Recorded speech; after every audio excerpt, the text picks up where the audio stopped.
All right, Darin and Brooke Aldridge here on Southern Songs and Stories, and I believe we have your friend Otis That's Oh, this has right. got to be in it. hanging out with you from the house. Welcome. Thank you for having us. Always a pleasure to get to talk to you. Thanks. Yeah, and so we've been excited to follow what you've been doing lately, and what's up in the in the very near future. Darin, I think you said something about producing a record this week. Yeah, I've been helping my friend Cody Norris and the Cody Norris Show work on their new project for Rebel Records. And we're going in the studio tomorrow and Wednesday. And if we need Thursday, we got it on there. We started it back in March, and then COVID hit, the shutdown hit, so we never got to really finish it. So we're going to hopefully get to finish that thing up, at least all the studio tracking and everything, and then we can get it mixed after that. So Where do you go to do that, and what's your role as a producer? well, actually, it's going to be in Cana, Virginia at West Easter Studios. And I've just helped him pick out songs, arrange material there, help them with their vocal arrangements and all their, singing and instrumental parts. I played mandolin on the record for them. And just Cody's been one of those guys that I've watched over the years. They've got a really entertaining show that they do, and he's just a straight up pure bluegrass, And then Rebel Records signed him, and I was very happy for that because he's just kind of been an independent artist for the last 10 years or so. And so you could tell he's really wanting to get more interested in the business side of things, do something with the label, really start pitching to radio other than just playing and selling CDs to the audience he performs for at festivals and different shows. So I've known Dave Freeman a long time at Rebel Records, and he had talked to me at IBMA last year. He's like, I know Cody really thinks a whole lot of you, and would you be interested in maybe working with them, in the studio and taking some of your knowledge and experience? And I told him it'd be an honor for me to get to do that. Well, I think it's another talent that a lot of people don't know about Darin, is that he is a great producer. He has a great ear for, instrumentation and the way songs should be laid out in the studio and for records. Like, he's great at, I guess, putting songs in order when you create an album. And so I think I'm a good dog whisperer too. Yeah, but I love that. I love going in the studio with Darin because he's always got that other ear that you need to produce and create a great thing. So How much of that is going on right now? I'm not really aware of what everybody's schedules, how everything's been affected by COVID, but you're back in the studio. I imagine it's a little bit different with taking precautions now, and maybe what is Cody thinking about in the future? I mean, are you just going to roll this out like usual, and you can't really tour like you used to, I guess? Right. I know he's released one single off of it. He released that about a month ago. And I think a lot of people were doing that more and was starting to do that in the last year. We'll probably release a Christmas song single this year ourselves, and maybe something toward the first quarter of next year. But that's kind of the thing that you can do right now, and just hope and pray next spring and summer we can have a little bit bigger events and festivals that you can go out and play for. But since this was his debut CD on Rebel, they're anxious to get it out and get some new music for him. Well, we were really glad to have you at the WNZW Outback Opry to kick off that little series that we've been doing. And it had been a long while since you had played in person in front of people, but I know you've been playing a lot, like on a weekly basis on a stream. How's that been going? It's been really good, hasn't it, Brooke? it really has. Yeah, we've had a great time. It's still been great to be able to connect in some way, even though you can't hear people clap after you sing a song, or you can still see their comments though, and they can put the emoji, so that makes you know that it's making them feel good, that they can still enjoy music in some aspect and connect with the artists. So that's been a positive thing.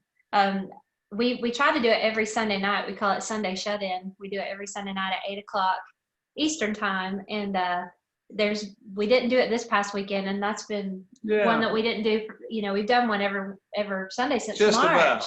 Maybe 1 or 2 we've taken off. Yeah, so it's funny well, it's really sweet, I guess, that people miss us when we're not. Yeah, we'll get the emails and some phone texts. Well, what y'all playing last night?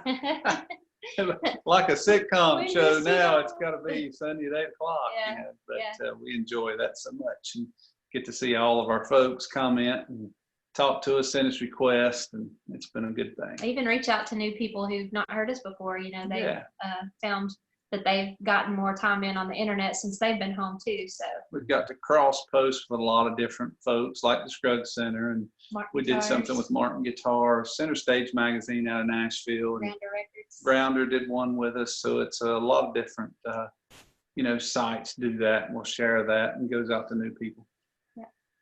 Thinking about your record, Inner Journey, and the balance of covers and originals, you've got some standout covers, and y'all have to give you props because y'all really know how to pick a song to cover it and just nail it.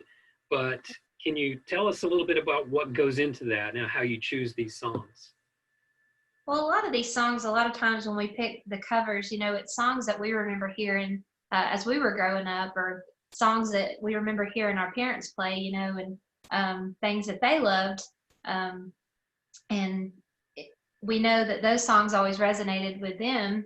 And it always has to resonate with us too before we feel like it should go on an album. It has to be worthy, I suppose. But I feel like that's a lot of times what we go from. Yeah. Don't you think so? Just picking a good vocal also for Brooke, the Tear Stained Letter, it was something that we really enjoyed, and she could sing very well. It had a good hook instrumentally wise in it.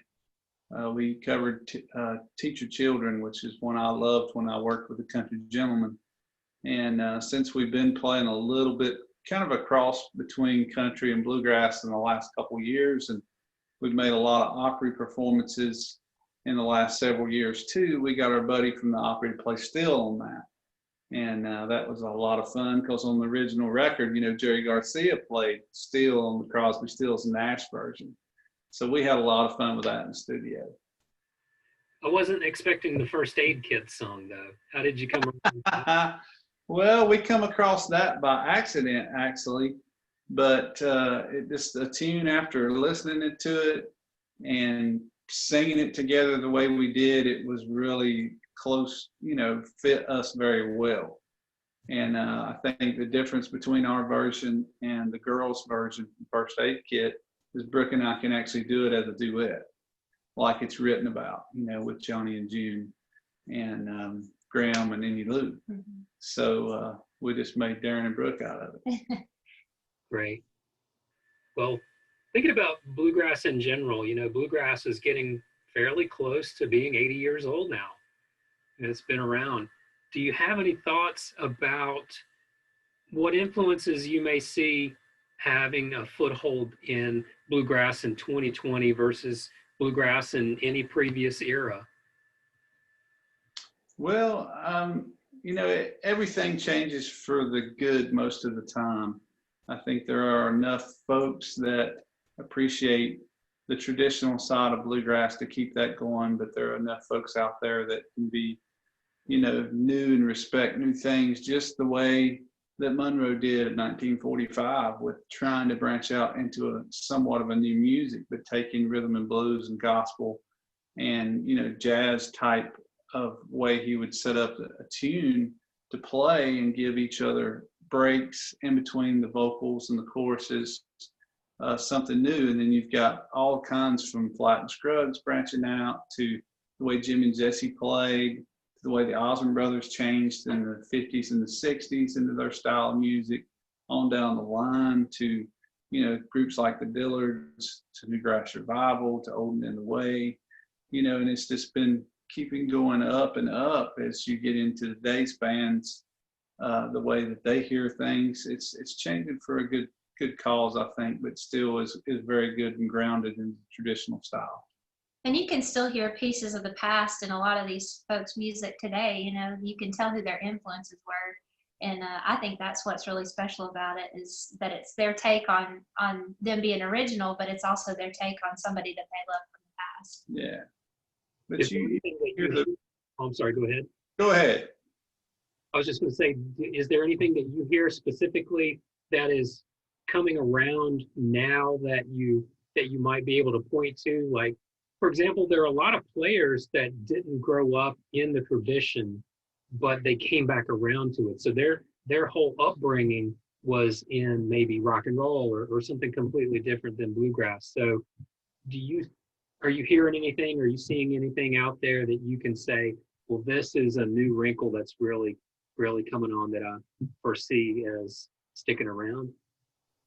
Not really. I mean, because we've all had, even myself, I didn't grow up in learning and listening to bluegrass until my mid-teens, because I had listened to kind of country or rock music beforehand and played both of those before getting into there. And then I had such an appreciation to go back and find, those different bands and those different records. And I think that's the joy of bluegrass or any kind of genre, is as much as you want to dig in to the traditional style of it and the older records to learn from, and then find a new old song that you can record that hadn't been done in the last 20 or 30 years.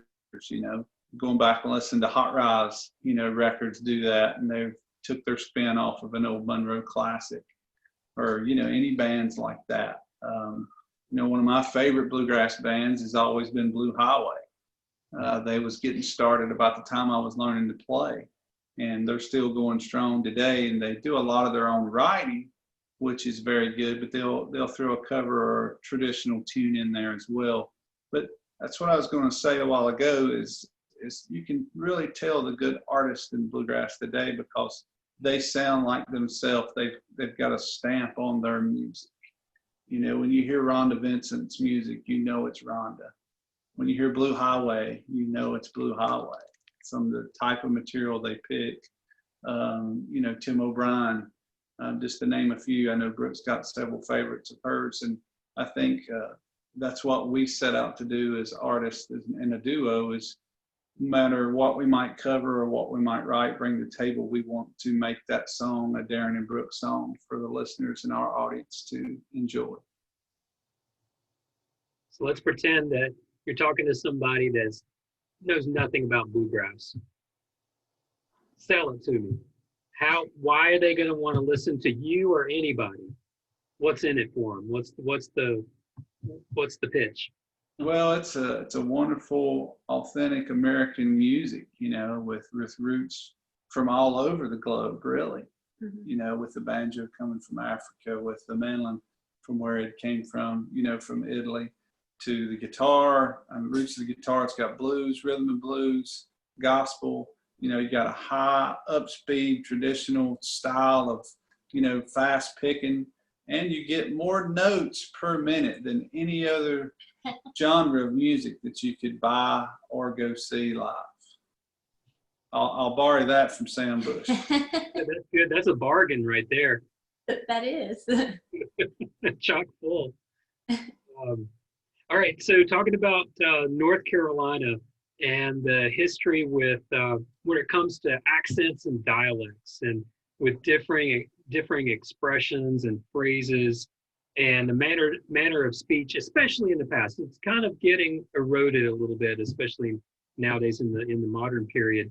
And people might not think there's much difference in speech and accents from Avery County to Gaston County, but can you give us any examples on that? Well, that's kind of hard. I mean, we've always said that we feel like it is regional, like in how you may phrase something with somebody that you sing with. Just so happens Darin's family and my family are both from Avery County, so so I can't really say he's technically a Gaston County guy, but I guess, how would you say? I mean, our families grew up in the same area, so I feel like that does have a lot to do. It does, and different parts of North Carolina, you have the different dialect and language, and there's a little bit different style of bluegrass, and we've been doing our own little series called the Carolina Sessions talking about that a lot. And, you've got Piedmont in that style, and down at the Eastern, it's kind of like barbecue. You've got Eastern style, and then you've got Shelby, Cleveland County, Bridges barbecue. So that makes a big difference, in how we would talk or sing together. And that's what makes really good vocals come out. And classic duets all across the past, that was the one thing that really, stuck out to me in listening to folks. That tradition in bluegrass of those close gatherings, those, front porch sessions, that goes back before bluegrass really, but I'd say that's a really still vital part of the culture to this day. I see it going on in individuals where they live, or especially, in festival settings. How is it where you're at in Cherryville now? Is there much of that going on? Most definitely, man. There is a wonderful spot here, just very close to downtown Cherryville, that I've gathered and picked since I was 16 years old. And it's mostly every week, and there's a variety of players that come from anywhere to 30 to 60 miles away sometimes in the past, have come gathered there and pick. And it's really like you're talking, it's just front porch style picking, gathering, friendly socialism, as you want to get socializing, with each other. And it's they've been doing it since the late 60s there at this place. But that's the joy of roots music and bluegrass, and how it's got its start, from long, long ago. And one of the most fun things to do at festivals is people take their own porches and their own campers to these festivals and invite people over to pick. You can have just the best jam at the festival at your campsite, inviting the right many people, or knowing the right folks to come by, or somebody just hears some really good, J.D. Croden, a New South song getting played down there. They're going to venture down there and hear a good banjo cracking and want to join in.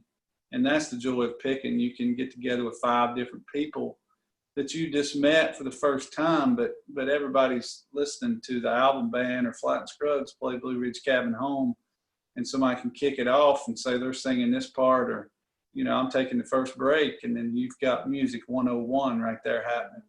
And 5 new friends, so. I bet y'all have both come across a lot of people over the years that have never put out a record, but were really great. Oh, absolutely. So are those people, is it a situation where they're, they have aspirations to do something professionally and they just never get around to it? Because I know a lot of people just can't up and, not have a day-to-day job and go out on the road or do anything. So that is their outlet.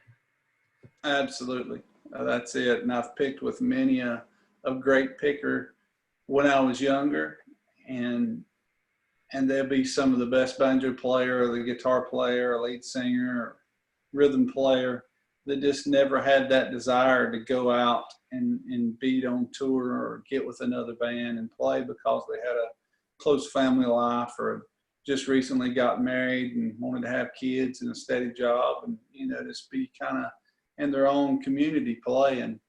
And it's fun to get to play on the road as much as I have, but still get grounded and get back with your old buddies that can pick just as good as some of you professional friends.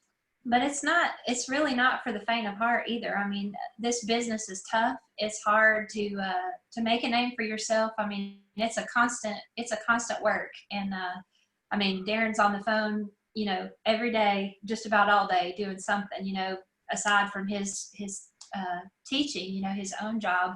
And so it's always, I think people think that if you make it, then, that's just, if you've made a name for yourself, that you've had it easy, you've just been lucky, but it's really not. I mean, there's a lot of hard work that goes into it that people don't always see behind the scenes, and I think there's a lot of people out there that don't want to deal with that.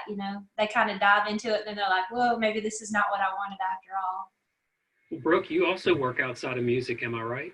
I do. I work for the Cleveland County Partnership for Children, Early Head Start, and Darin and I have always, wanted to give back to our community in some way.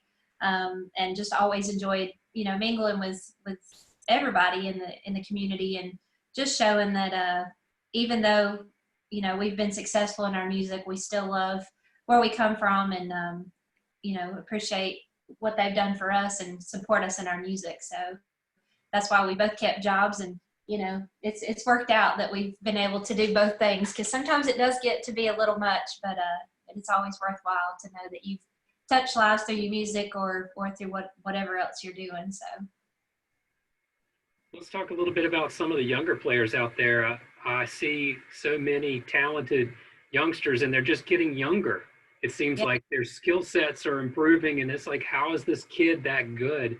Because they just come up in the tradition, and they've been playing since they were, like with the song Nashville Cats, since they playing out since they were 2. Babies, yeah. Yeah.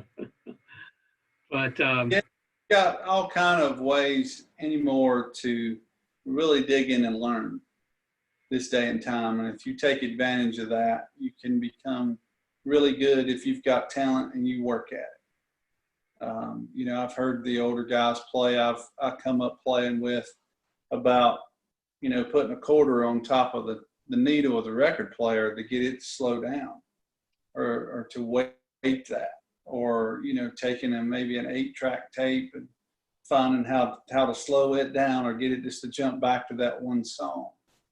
And, now you can do anything on YouTube and slow the song down, the pitch down. You can find about any tab you want to on the internet, or actually the artist in this day and time teaching it to you.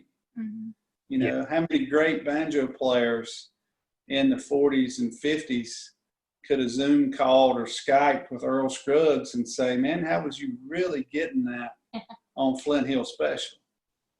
That was non-existent then. And now it's just everything's at your fingertips pretty much.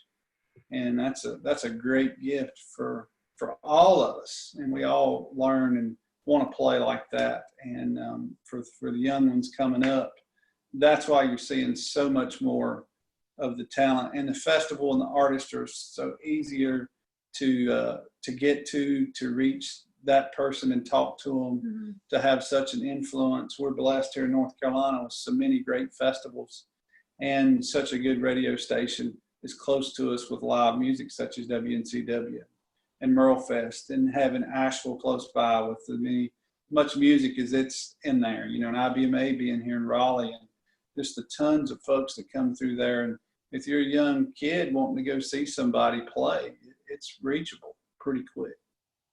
Yeah, the difference between these eras is remarkable when you think about, like you were saying, the links you had to go to learn, to become advanced.